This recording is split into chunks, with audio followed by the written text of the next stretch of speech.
थाना कुतुबशेर पुलिस ने लूट के मुकदमे में वांछित अभियुक्त को मुठभेड़ में होजखेड़ी नहर के पास से किया गिरफ्तार की कार्रवाई। आपको बता दें, जनपद में पुलिस अपराध नियंत्रण हेतु अपराधियों के विरुद्ध कार्रवाई कर रही है। थाना कुतुबशेर पुलिस ने लूट के मुकदमे में वांछित तस्लीम उर्फ बाबू को मुठभेड़ में होजखेड़ी नहर के पास से गिरफ्तार करने में महत्वपूर्ण सफलता प्राप्त की है, जिसके कब्जे से पुलिस ने एक तमंचा, एक खोखा एवं 2 जिंदा कारतूस 315 बोर, एक मोटरसाइकिल बरामद की गई है। घायल अभियुक्त को उपचार हेतु अस्पताल में भर्ती कराया गया है। कार्रवाई करने वाली टीम में प्रभारी निरीक्षक सुनील नागर, उप निरीक्षक सचिन पुनिया मौजूद रहे। सर बताइए, जो मुठभेड़ हुई है आगे मुठभेड़ कौन? जी हाँ, सहारनपुर में जैसे एसएसपी सर के द्वारा जो अपराधियों की धरपकड़ का अभियान चलाया जा रहा है, उसी क्रम में कल रात को कुतुबशेर थाना पुलिस को सूचना मिली थी मुठभेड़ द्वारा कि जो अभी रिसेंटली सरसावा में महिलाओं के साथ परिस्थिति हुई है, उसके जो वांछित अभियुक्त हैं वो मोटरसाइकिल से हौजखेड़ी के रास्ते जा रहे हैं और किसी घटना को दोबारा अंजाम देने की फिराक में है। इसी सूचना पर पुलिस ने एक्शन लिया और उसके बाद जब उनको एक संदिग्ध मोटरसाइकिल आती हुई दिखी, उन्होंने रोकने का इशारा किया। जब पुलिस ने रोकने का इशारा किया तो जो 2 अभियुक्त उसमें बैठे थे उनके द्वारा पुलिस पर फायरिंग करी गई पार्टी पर, और जवाबी फायरिंग में जो एक अभियुक्त है जिसका नाम तस्लीम उर्फ बाबू है, उसके पैर पे गोली लगी इसमें। और ये तस्लीम उर्फ बाबू वही है जिसपे पहले भी चोरी और आयुध अधिनियम में काफ़ी जो मुकदमे हैं वो दर्ज हैं अन्य थानों में, और रिसेंटली जो सरसावा में महिलाओं के साथ परिस्थिति हुई है इसके द्वारा ही कारित की गई थी। इसका जो दूसरा साथी है वो अंधेरा का फायदा उठा के वहाँ से भाग निकला। इसको कल सरकारी अस्पताल में भर्ती करा दिया गया था और आज इसको इसकी रिमांड कोर्ट के माध्यम से ली गई। जानकारी मिली है साथ में कौन था जो फरार हुआ है? जी नहीं, अभी जानकारी मिल नहीं पाई है। कॉम्बिंग ऑपरेशन कल रात को चला था, अभी से ही पूछताछ की जाएगी अभियुक्त से और उसके बाद जो भी तथ्य सामने आएंगे उसके आगे कार्रवाई की जाएगी। बरामदगी सर इससे क्या हुई है? जी हाँ, इससे अवैध असले की बरामदगी हुई है और जो महिलाओं के साथ परिस्थिति हुई थी उसमें जो कुछ सामान था जो महिलाओं के द्वारा बताया गया था कि उनके पर्स में रखा हुआ था, वो भी बरामद किया गया। पुलिस लाइन स्थित कार्यालय से वरिष्ठ पुलिस अधीक्षक ने 15 अगस्त एवं अन्य त्योहारों को लेकर की जा रही चेकिंग एवं व्यवस्थापन के संबंध में दी जानकारी। आपको बता दें, 15 अगस्त रक्षाबंधन एवं जन्माष्टमी के अवसर पर पुलिस व्यवस्थापन, चेकिंग एवं फ्रिस्किंग की जाएगी। होटल, ढाबों व अन्य स्थानों पर बाहर से आकर रुकने वाले व्यक्तियों की चेकिंग करने के आदेश वरिष्ठ पुलिस अधीक्षक द्वारा दे दिए गए हैं। अपराधियों की गिरफ्तारी हेतु पुलिस द्वारा अभियान चलाए जा रहे हैं। पुलिस कर्मियों को लगातार भ्रमणशील रहने के लिए आदेशित किया गया है। तो आगामी फेस्टिवल्स को लेकर पुलिस प्रशासन की ओर से पूरी तरह से तैयारी की जा रही है। आगामी त्योहार जिसमें 15 अगस्त है, उसके अलावा रक्षाबंधन और जन्माष्टमी, ये जो आगामी त्योहार है इन सभी के बारे में जो पुलिस की व्यवस्थाएं वो लगातार की जा रही हैं। इसमें जगह जगह पर पुलिस का व्यवस्थापन इसमें किया जाएगा और चेकिंग और फ्रिस्किंग इसमें की जाएगी। साथ साथ हमारे जो ढाबे, होटल या अन्य ऐसे स्थान हैं जहां पर कोई बाहर का व्यक्ति आके रुकता है, ऐसे सभी स्थानों की लगातार चेकिंग करने के आदेश दे दिए गए हैं। और जितने भी हमारे अभियुक्त जो फरार चल रहे हैं या जिनके ऊपर एनडब्ल्यू जारी है, उनको गिरफ्तार करने के लिए अभियान चलाया जा रहा है। और महिलाओं की सुरक्षा के लिए विशेष रूप से जो महिला पुलिसकर्मी है उनको लगाया जाएगा। और इसमें स्कूल कॉलेजों के आसपास भी और जो बस अड्डे हैं या फिर रेलवे स्टेशन है उनके आसपास भी महिला पुलिसकर्मियों की तैनाती, और बाजार में खरीदारी करने के उद्देश्य से लोग निकलते हैं तो उनकी सुरक्षा व्यवस्था के लिए भी बाजारों में भी पुलिसकर्मियों की पिकेट के तौर पर ड्यूटी लगाई जा रही है और लगातार ही सभी पुलिसकर्मियों को भ्रमणशील रहने के आदेश दिए गए हैं। दिल्ली रोड स्थित होटल सभागार में भाजपा पश्चिमी क्षेत्रीय अध्यक्ष ने हर घर तिरंगा अभियान को लेकर की प्रेस वार्ता, दिखी गुटबाजी। आपको बता दें, भाजपा पश्चिमी क्षेत्रीय अध्यक्ष सत्येंद्र सिसोदिया द्वारा दिल्ली रोड स्थित होटल सभागार में हर घर तिरंगा अभियान को लेकर प्रेस वार्ता का आयोजन किया गया। इस दौरान क्षेत्रीय अध्यक्ष ने कहा कि भारतीय जनता पार्टी के कार्यकर्ता देशवासियों के साथ मिलकर विगत कई वर्षों से हर्षोल्लास के साथ राष्ट्र की एकता, अखंडता के संकल्प की प्रतिबद्धता के साथ स्वतंत्रता दिवस को हर घर तिरंगा अभियान के रूप में आयोजित करते आ रहे हैं, जिसको लेकर यह प्रेस वार्ता भी रखी गई है। प्रेस वार्ता के दौरान नगर विधायक राजीव गुंबर प्रेस वार्ता छोड़कर होटल परिसर से बाहर निकल गए और उन्होंने प्रेस वार्ता में बैठने से साफ इंकार कर दिया। लोकसभा चुनाव के बाद भारतीय जनता पार्टी में गुटबाजी देखने को मिल रही है। और राज्य सरकार जो मिलकर तिरंगा यात्रा की बात कर रहे हैं, किस तरीके से सहारनपुर से इसकी शुरुआत होगी और विधानसभा में कैसे कैसे इसको आपके द्वारा भी कहा जा रहा है? देश के यशस्वी प्रधानमंत्री माननीय नरेंद्र मोदी जी और भारतीय जनता पार्टी के राष्ट्रीय अध्यक्ष आदरणीय जगत प्रकाश नड्डा जी ने पूरे देश में हर घर तिरंगा अभियान चलाने का प्रण लिया है। और जहां तक उत्तर प्रदेश की बात करूं, उत्तर प्रदेश के यशस्वी मुख्यमंत्री योगी आदित्यनाथ जी लगातार इस यात्रा में पहले भी लगातार सहयोग करते रहे हैं और भारतीय जनता पार्टी उत्तर प्रदेश के सभी कार्यकर्ता इस तिरंगा यात्रा में सहयोग करेंगे और इस अभियान को जो माननीय नड्डा जी ने, माननीय प्रधानमंत्री जी ने लिया है, हर वर्ष भारतीय जनता पार्टी हर घर तिरंगा अभियान चलाती है और इस बार जो ये अभियान होगा और सघन होगा। सर, हर साल जो है शिक्षण संस्थाओं को लेटर के माध्यम से भी जारी कराया जाता है, जो आदेश आता है और वैसे बताया भी जाता है। बहुत सारी शिक्षण संस्थाएं जो है, चाहे वो मदरसे हों या अन्य कोई संस्थाएं हों, वो ध्वजारोहण नहीं करते हैं। उन पर क्या कार्रवाई इस बार नहीं होता है? नहीं, अभी कोई भी शिक्षण संस्था है, चाहे वो मदरसे हों, सब में राष्ट्रीय ध्वज फहराया जाता है। और यदि कहीं ऐसा इस जनपद में रहा है पूर्व में, तो इस बार नहीं रहेगा। सरकार इसके लिए वचनबद्ध है, चाहे वो शैक्षणिक संस्थान हो, व्यावसायिक संस्थान हो, सब पे राष्ट्रीय ध्वज। हाईकमान से लेकर सहारनपुर तक सब कुछ सही चल रहा है और क्या भारतीय जनता पार्टी में? मैं इतना कहूंगा, भारतीय जनता पार्टी का परिवार एक है, एक रहेगा। यदि कहीं कोई खामी रही भी होगी तो दुरुस्त करने का काम। लोकसभा चुनाव के बाद काफी मतभेद देखे जा रहे हैं, जुलाई में देखे जा रहे हैं, आपके सामने भी अभी देखा। क्या मतभेद हो सकता है, मनभेद नहीं है। मैं इतना ही कहूंगा, ऐसा है, कोई इस विषय को दूसरे ढंग से न ले, ना कोई यहाँ ऐसा विषय था, किसी कारण से वो चले गए हैं, क्या उनके मन में रहा होगा, पूछ लिया जाएगा। सर, समीक्षा बैठक से लगाकर तिरंगा यात्रा तक अब तक यही चल रहा है। मैं इतना कहूंगा कि भारतीय जनता पार्टी का कार्यकर्ता संस्कारित है, नेता भी संस्कारित है। यदि कोई चूक हुई है तो उसको आज में दुरुस्त कर। ऐसी नौबत क्यों आ रही है सर, जो मतभेद या मनभेद पैदा हो रहा है? मनभेद नहीं कह सकते, मतभेद तो परिवार में भी हो जाते हैं। एक परिवार में 5 लोग हैं, उनमें भी हो जाते हैं। कभी कभी तो जहां तक मत भिन्नता की बात है, एक चारपाई पर सोने वाले 2 व्यक्तियों के विचार अलग अलग हो सकते हैं। सर, लोकसभा चुनाव के पश्चात मैं आज इस विषय की जानकारी लूंगा, कोई इस तरह का विषय। सर, जल्दी उपचुनाव है, मुजफ्फरनगर की एक सीट पर उपचुनाव है बराबर में, क्या उसमें कोई फर्क पड़ने वाला है इन सब चीजों से? मैं केवल मुजफ्फरनगर की मीरापुर विधानसभा की बात नहीं कर रहा हूँ। उत्तर प्रदेश में 10 सीटों पे उपचुनाव है लोकसभा चुनाव के बाद, और इस उपचुनाव में भारतीय जनता पार्टी का संगठन इस लोकसभा चुनाव से सीख लेते हुए अभी से चुनाव की दृष्टि से तैयारी में जुट गया है। और मुझे पूर्ण विश्वास है भारतीय जनता पार्टी के संगठन के ऊपर कि वो 10 की 10 विधानसभा चुनाव में जो उपचुनाव की सीटें ने जीती। कलेक्ट्रेट पहुंचे भीम आर्मी जय भीम संगठन ने डॉक्टर की लापरवाही के चलते एक महिला की हुई मृत्यु को लेकर किया प्रदर्शन। आपको बता दें, भीम आर्मी जय भीम संगठन के जिलाध्यक्ष सन्नी गौतम के नेतृत्व में सभी कार्यकर्ता कलेक्ट्रेट स्थित जिलाधिकारी कार्यालय पर पहुंचे, जहां पर उनका कहना था कि एक महिला संयोगिता डॉक्टर सविता वर्मा के यहां डिलीवरी के लिए पहुंची थी, जहां पर डॉक्टर की लापरवाही के चलते महिला की मृत्यु हो गई है। डॉक्टर के विरुद्ध कार्रवाई की मांग को लेकर भीम आर्मी जय भीम संगठन ने कलेक्ट्रेट में प्रदर्शन किया तथा संबंधित ज्ञापन एसडीएम को सौंपा गया। जी, मेरा नाम सागर गौतम है और देखिए, ये मामला संयोगिता जो गुन्ना की रहने वाले हैं, वहाँ पे अपनी डिलीवरी के लिए सविता वर्मा के यहाँ डिलीवरी कराने गए थे। उनपे जाते ही सबसे पहले 20,000 रुपये काउंटर पे जमा कर लिए गए और उन्हें कुछ समय बाद, जैसे हमने सुबह को 10 बजे भर्ती कराया, तो वो शाम के समय कह रहे हैं कि महिला की मृत्यु हो गई है डिलीवरी के दौरान। और ये सीधा सीधा हम ये कहना चाहते हैं, देखिए, लापरवाही के कारण उसकी मृत्यु हुई है।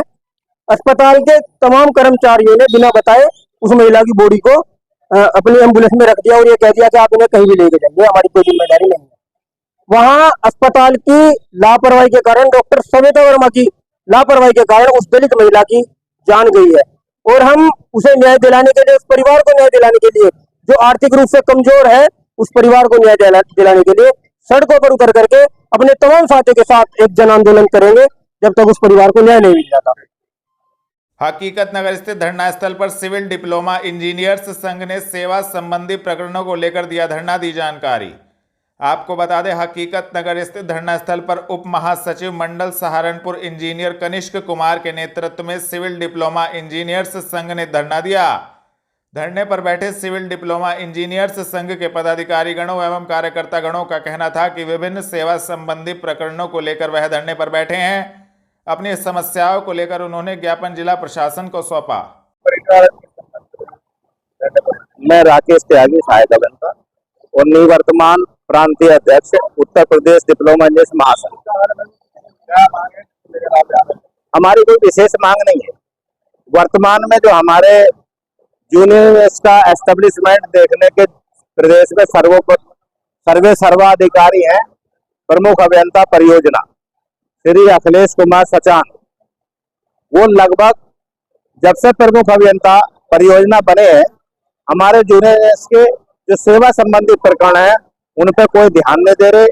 शासन के मुख्य सचिव के तमाम निर्देश हैं कि पदाधिकारियों से त्रैमासिक वार्ता हो, मासिक वार्ता हो। उन्होंने अपने पूरे सेवा काल में प्रमुख अभियंता परियोजना के में कोई वार्ता नहीं की। हमारे तमाम जूनियर्स के प्रकरण, चाहे वो स्थायीकरण के हों, चाहे वो एसीपी के हों, अथवा जूनियर्स की प्रोन्नति सहायक अभियंता पद पे होती है, उसका 8 महीने से लगभग ये बिना किसी कारण के अधियाचन जो है शासन को नहीं भेज रहे हैं और उसको बिना किसी, ना कोई आपत्ति है ना कोई विपत्ति है, उसको रखे बैठे हैं दबा के। और इस संवर्ग के साथ मैं तो ये कहना चाहूंगा कि बहुत द्वेषपूर्ण जो है भाव है उनका। और सरकार की जो मंशा है, सरकार की मंशा है कर्मचारियों के प्रमोशन समय से हो, उनके सेवा संबंधी प्रकरणों का निस्तारण समय से हो, ताकि पूरे मनोयोग से वो विकास कार्यों को कर सके। उनकी सरकार की जो मंशा है उस पर भी ये पलीता लगा रहे हैं, पानी फेर रहे हैं और तमाम इससे सरकार की बदनामी होगी। हम कुछ नहीं चाहते, जो भी विद्यमान में सरकार द्वारा, शासन द्वारा शासन आदेश हैं, केवल हम उनका इम्प्लीमेंटेशन चाहते हैं। जो भी हमारे जूनियर्स के सेवा संबंधी प्रकरण है उनका सह समय जो है निपटारण चाहते हैं। उनके हमारे जो भी सेवा संबंधी प्रकरण है, हमारे साथियों का स्थायीकरण हो, हमारे साथियों का समय पे प्रमोशन हो, समय पे जो है उनकी एसीपी के प्रकरण है उनका निस्तारण हो। और इन्होंने अभी चलते चलते जो जून के लास्ट वीक में ट्रांसफर किए, पूरी की पूरी जूनियर्स की स्थानांतरण की सूची त्रुटिपूर्ण बनाई है। उसका कोई आधार नहीं है, ना जूनियर्स की वरिष्ठता के हिसाब से लिया गया, ना समय की अधिक वरिष्ठता के हिसाब से लिया गया।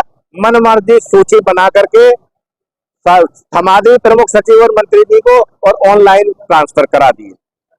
वो जो सूची से ट्रांसफर हुए उनमें ऐसा नहीं कि ट्रांसफर की प्रक्रिया में कोई दिक्कत है। प्रक्रिया प्रमुख सचिव और माननीय मंत्री जी ने ठीक अपनाई, लेकिन उनको जिसके आधार पे किए वो सूची ही तमाम त्रुटिपूर्ण है और देश भावना से बनाई प्रतीत होती है। कलेक्ट्रेट में द कलेक्ट्रेट बार एसोसिएशन व सहारनपुर अधिवक्ता एसोसिएशन ने अधिवक्ताओं के हो रहे उत्पीड़न के विरोध में किया प्रदर्शन। आपको बता दें, राजीव गुप्ता अध्यक्ष सहारनपुर अधिवक्ता एसोसिएशन व ऋषिपाल सिंह अध्यक्ष द कलेक्ट्रेट बार एसोसिएशन के नेतृत्व में सभी अधिवक्ता कलेक्ट्रेट स्थित जिलाधिकारी कार्यालय पर पहुंचे, जिसमें सभी अधिवक्ताओं का कहना था कि जिस तरीके से देवबंद के अंदर देवबंद पुलिस द्वारा अधिवक्ताओं का उत्पीड़न किया जा रहा है वह बिल्कुल भी बर्दाश्त नहीं किया जाएगा। इस संबंध में अधिवक्ताओं ने जिला अधिकारी को ज्ञापन भी सौंपा। उक्त मामले में जिलाधिकारी को संज्ञान लेने की बात कही गई।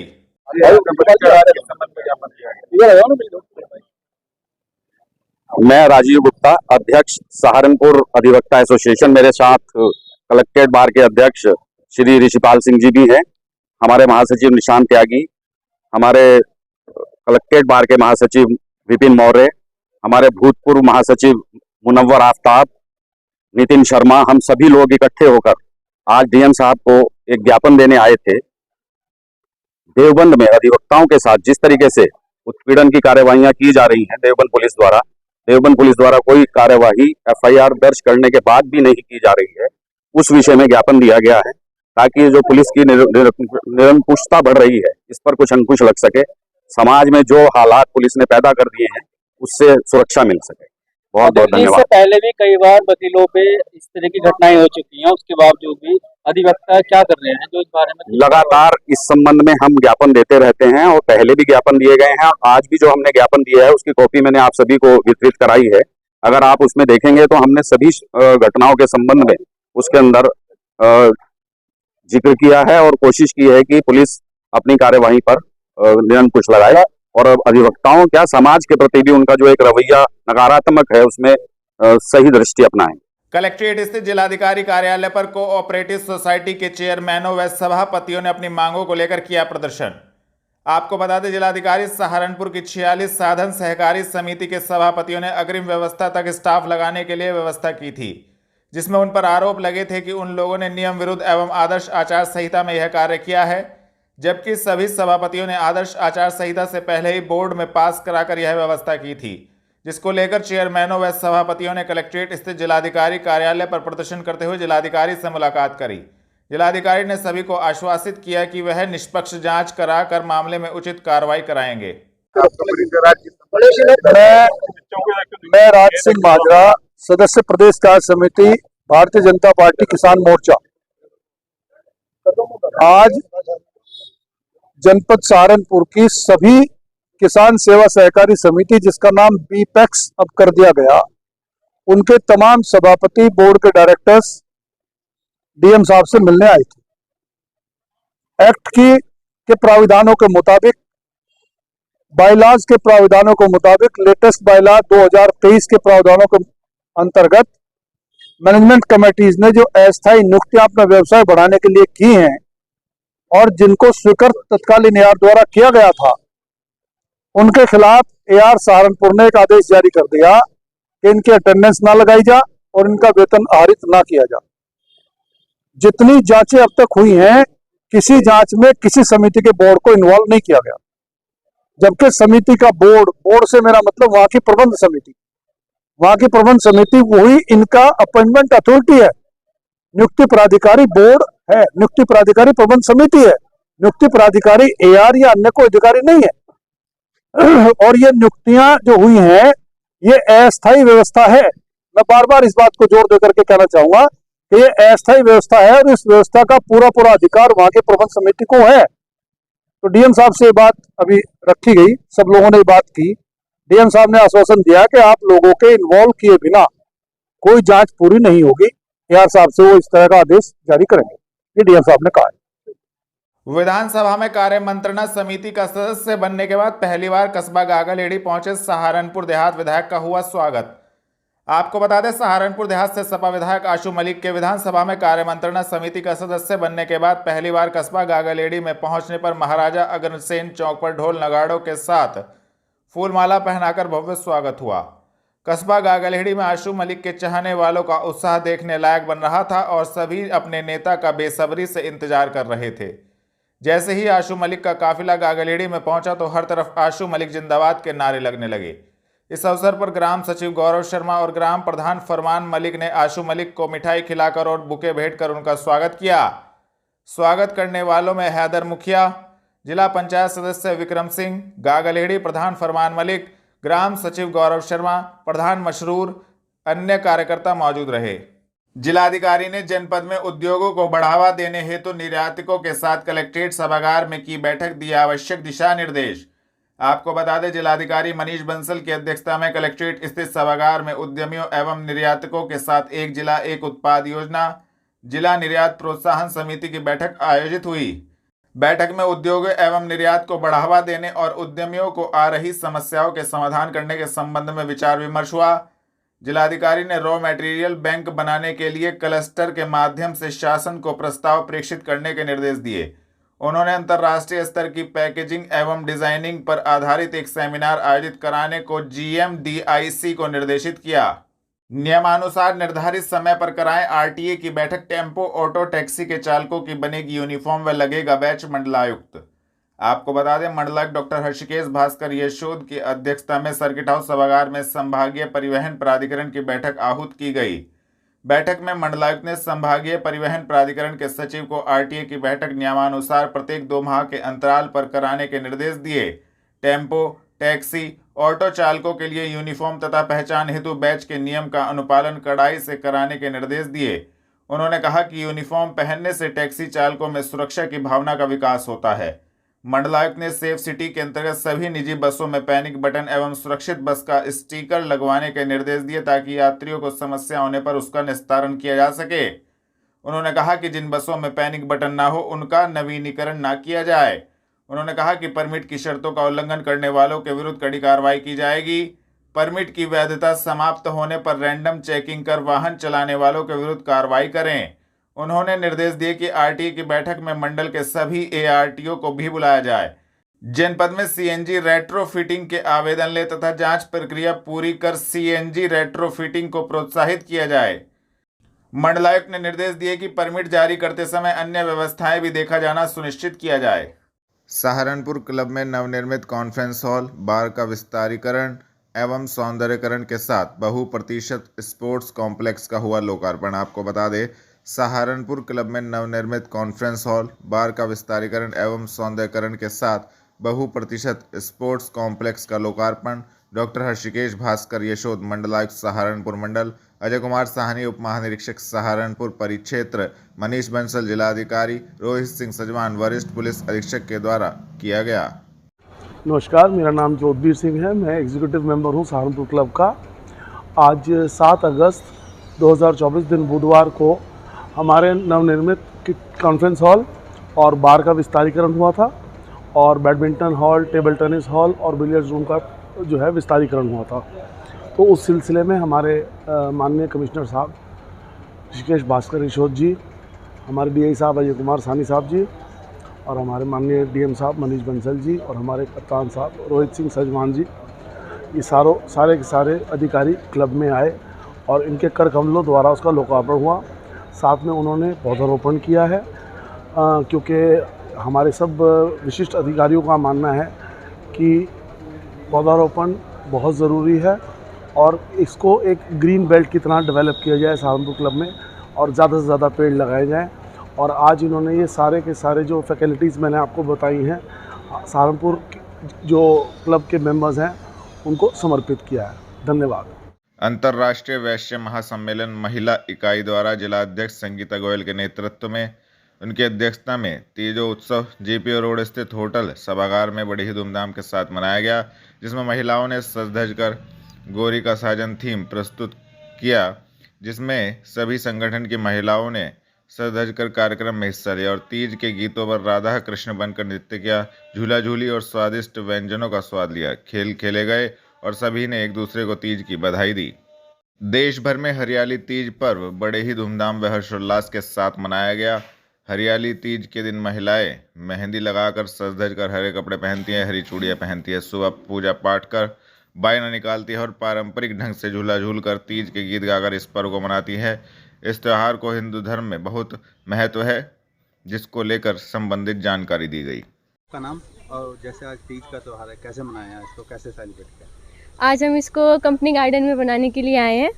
हम सब लेडीज़, मेरे रिलेशन वाली सब ऐसे करके आए हैं। तो मेरे को तो क्या किया है आपने दिन में? झूला डाला है, यहाँ पे झूला झूले, खाना वाना खाया, बायना निकाला है। हाँ, ये सब। और क्या क्या किया? बस इतना ही किया है। जैसे यहाँ झूलने आए हैं, पारंपरिक गीत गाए जा रहे हैं, कैसा लग रहा है? अच्छा लग रहा है, बहुत अच्छा लग रहा है। आज हरे हरे कपड़े पहनने। आपका नाम? मेरा नाम मोनी। मोनी जी, आपने कैसे सेलिब्रेट किया तीज को? आज हमने दिन में नए नए कपड़े हरे पहने हैं, हरी हरी चूड़ियाँ, हरी सब मेकअप किया है और खाना बनाया है, बहना निकाला है। अब तीज पे यहाँ पे झूलने आए हैं। तो जैसे आज पारंपरिक गीत गाए जा रहे हैं, कैसा लग रहा है? क्या कहते हैं? अच्छा लग रहा है। तीज तो अच्छा लगता ही है, सबको अच्छा लगता है। पूरा दिन एंजॉय का ही दिन है आज। जी, आपका नाम? मेरा नाम अनीता है। अनीता जी, कैसे मनाया आज तीज?